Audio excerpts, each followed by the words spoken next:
my beloved Boss Mike, Cervera.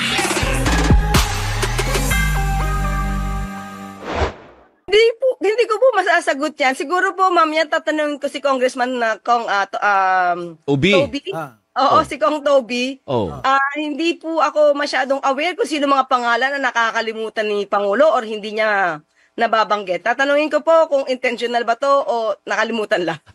Intentional. Tingin ko dyan, intentional. Eva Punsalan, ano? Sa tingin ninyo, intention ba ni Pangulo na talagang hindi nabanggitin?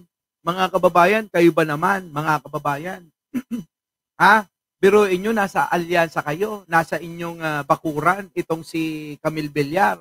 Makita-kita nyo, mga kababayan, nakikipag peace bomb kay Sara Duterte. Sabi pa naman, mga kababayan, sa magkaibigan, walang iwanan. Sa magkaibigan, walang iwanan. Yan, mga kababayan, napuntan natin yung sinabi ni Sara. Eto yan, mga kababayan. Imposible talaga ang 20. Yan, eto ho. Naipakita ko na ho ito kahapon. Ulitin lang natin, Mga kababayan, ulitin lang natin etong sinasabi ni Sara na talaga naman tinuligsa ng ating Jeneline Blaseco. Thank you naman. Imposible talaga ang 20 pesos na bigas. Pero pwede siya, hindi ko lang i-share sa inyo kasi ayoko tulungan. Ayoko tulungan ng gobyerno, mga kababayan. Ngayon, ang tanong, mga kababayan, yan po ba katanggap-tanggap na opinyon, na ugali, na naisin ng isang vice presidente, mga kababayan? Tama po yung sinabi ni Atty. Claire. Ano sabi? Nakalimutan yata ni Sara na siya ay vice presidente, na dapat tumulong siya. Hindi po dapat sinasaalang-alang yung personal na galit sa mga kandidato. Di po ba? Dapat, mga kababayan, ang unahin lagi ang kapakanan ng mga Pilipino. Pero tong si Sara, ang mahalaga sa kanya, yung nararamdaman ng puso niya, yung galit, ngit-ngit, inggit, at pait. Yan po ang nauuna kay Sara Duterte. Ano po? Inggit, ngit-ngit, galit, pait. Yan, mga kababayan, kaya tayong mga Pilipino, imbis na sana, abay makatulong siya. Akala mo naman talaga may alam, di sana, mga kababayan, pwedeng-pwede na tayo. Isip bata yan. Sabi ni Francine, sabi ko sa inyo, parang gusto lang makipaglaro ng mataya-taya, langit lupa. Di ba? Yung nga yung kinanta ko kanina. Yung bang, meron akong nakita, hindi ko sasabihin, pag ako'y pinilit, sasabihin ko na.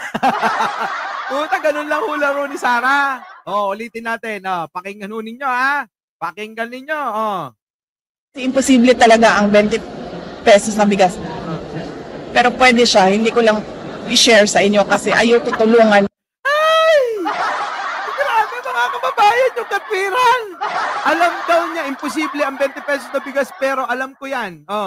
Pero hindi ko siya i-share. Ayoko lang tulungan ng gobyerno. Ayok ka, vice-presidente ka. Mga kababayan, bahala na kayo riyan. Pag yan naging presidente, mga kababayan, tandaan nyo kung anong klaseng pamamalakad at magiging gobyerno ng isang tao na sarili lang ang iniisip. Masok, live na live tayo. So ngayon, mga kababayan, paabanatan uli ni Atty. Claire yan. Eto, Atty. Claire, salpukin mo na. Sarguhin mo, pati mukha. Dapat sinasargo yan. Pasok. Kasi kung ano po ba talaga ang anyo ng ating vice-presidente. Lumalabas ang tunay na kulay ng vice-presidente. Sama nun, mga kababayan. Lumalabas po kasi ang tunay na anyo ng ating vice-presidente. Ano bang anyo? Anyong tao ba yan o anyong hayop? Mga kababayan, lumalabas daw ang tunay na anyo Anyong tao, anyong hayop si Sara. Tuloy. Ito na, ang sargo ni Atty. Claire Castro. Pasok! Lumalabas po kasi kung ano po ba talaga ang anyo ng ating Vice Presidente. Lumalabas ang tunay na kulay ng Vice Presidente bilang isang public servant. Sa pag-amin niya, na dito po ang kanyang sinabi, na imposible talaga ang 20 pesos na bigas, pero pwede siya. Hindi ko lang i-share sa inyo kasi ayaw kong tulungan si PBBM. Yan po. O yan nga yun, attorney, sinabi niya yan. Oo. Nagkagaling-galingan. Oo. Agin lalaing. Pininang Sara. Agin lalaing. Mga kababayan, pakitranslate naman. Oo. Lagi kong naririnig yan eh. Sa amin, sa Ilocos. Sabi, agin lalaing, teo kininana.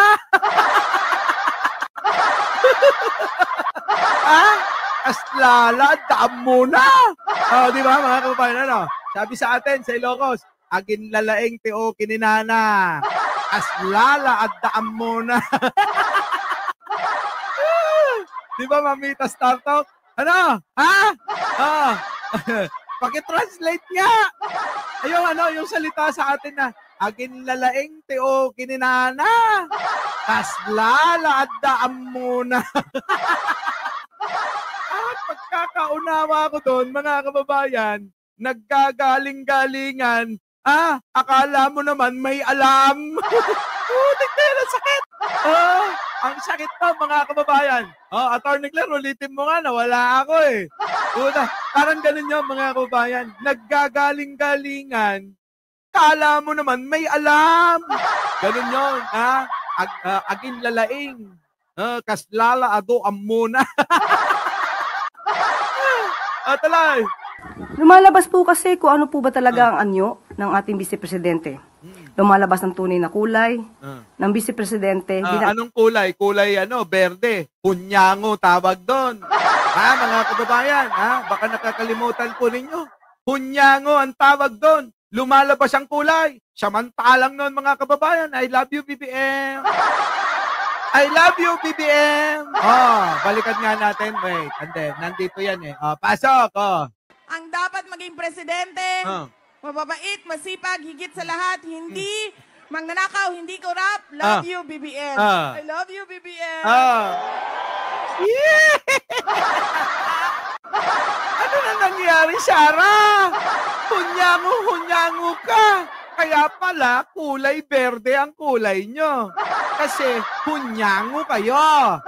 Mga kababayan, tignan nyo, noong mga kababayan, kailangan ng kanyang kandidatura, itong mga loyalista, eto yung pambobola ni Sara. May I love you pa.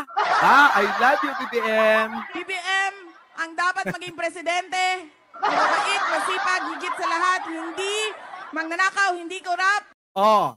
Ulitin ko. Sabi ni Sara, si BBM ang dapat na maging presidente, mababait, hindi magnanakaw, masipag, hindi corrupt. Mga kababayan eh. Pero totoo yan, mga kababayan, yung sinabi ni Sara dyan, na mababait, masipag, hindi magnanakaw, hindi corrupt. Sakto lahat eh. Chris Jr., I love you too.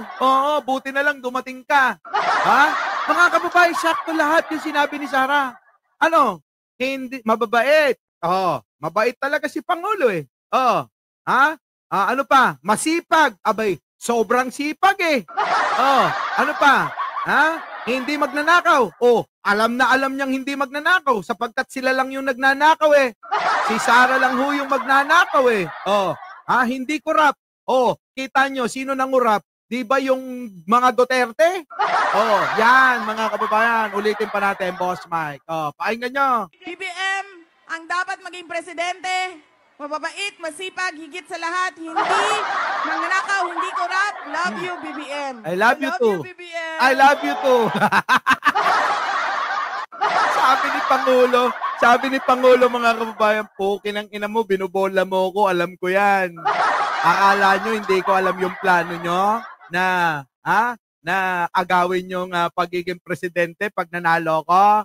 Napapakamot si Pangulo eh. Alam niya kasi mga kababayan, aagawin talaga. Oo. Ha? Buti na lang talaga mga kababayan, magaling si Pangulong Bongbong. Oh, tinatawag na weak leader, naniwala naman yung mga uto-uto. Kaya sabi nila, dito na lang tayo kay Digong para kapag naagaw yung kapangyarihan, hayahay tayo. Ganun yung mga yan, mga kababayan. Abay, umasa sila na maagaw pa ang pwesto ni Pangulong Bongbong. Kaya etong si Pangulo, napakamot na lang eh. Lintik ka, alam ko yung pinaplano nyo, tanga. Huwag mo kong bulahin, Sara. Alam ko yan, huwag kang mag-alala yung tatay mo. Oo, ipapadala ko sa ICC. Ipapakulong ko yung kapatid mo. Pati ikaw, ipapa-impeach ko. Ang galing mga kababayan eh, no? Oh. Isa pa. Oh.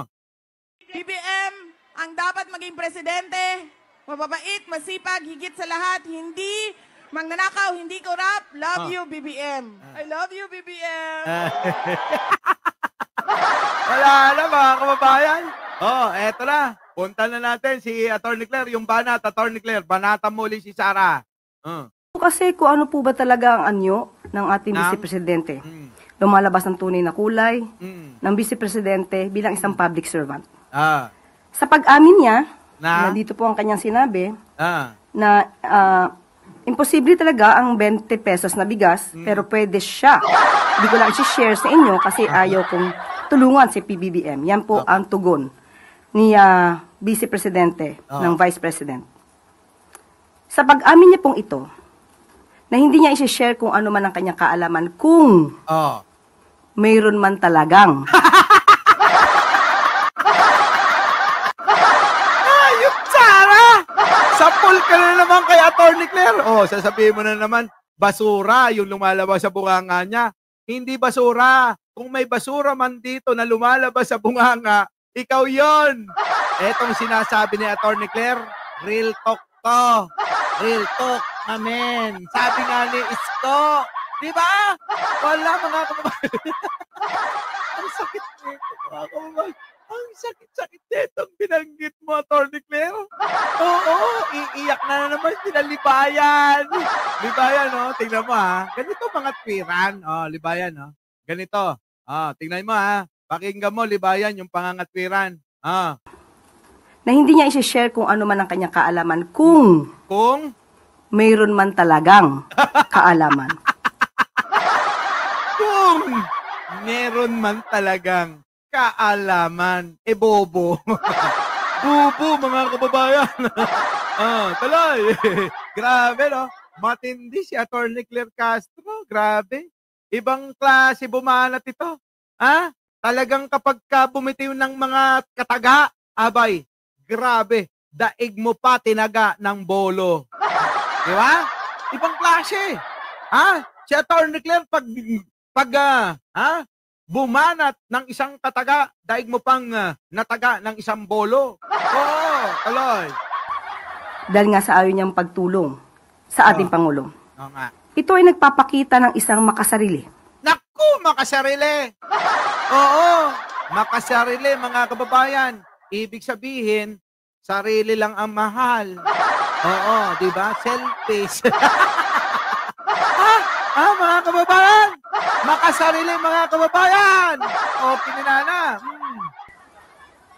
Tandaan po natin, kung ano man po ang kaalaman na mayroon kayo, Tama. para sa taong bayan, Correct. ito po dapat ay agad-agad na isinasagawa Opo. at hindi po dapat ito tina-timing. Tama. Oo, hindi ho yan naghahanap ng timing. Paambing na mo. Di ba? Alam niyo yung paambing, mga kababayan? Oo. Alam niyo yung paambing, sino mga Ilocano dyan? Paambing na mo ni Sara, kumkumbalot, at damo amona, Di ba, mga kababayan? Ganun ho yung mga tanga. Kunyari, magpapaambing da. Paambing na, kumkumbalot, damo amona. Di ba, mga kababayan? Pero sa totoo lang, mga kababayan, etong si Sara, wala talagang alam. Bubo nga bubo. Oo, di ba? Grabe. Ito na. Hindi ba na po naiisip? Wala pong isip, attorney. Kaya wag na ho kayong magtaka kung hindi niya naiisip kasi wala siyang isip. Tuloy. Ng Vice Presidente ang kapakanan ng taumbayan, lalo na po't yung iba ay nahihirapang. Ay, wala sa kanya yun. Basta ang mahalaga sa kanya, makapagnakaw siya. Mabusog niya yung mukha niya. Oo, yun lang, attorney, ang gusto niya. Yung makapagnakaw, mabusog niya yung mukha niya, nakilapad-lapad. Oo, yun lang, tapos na. Oo. Tuloy. Bumili ng bigas kahit na nga po mababa ang presyo ng bigas. Tandaan po natin, ang paglilingkod sa bayan ay hindi isang laro. Correct, mga kababayan. Hindi ho yan langit, lupa. Oo. Mga kababayan, grabe yung banat. Sara, makinig ka. Ang paglilingkod sa bayan ay hindi isang laro.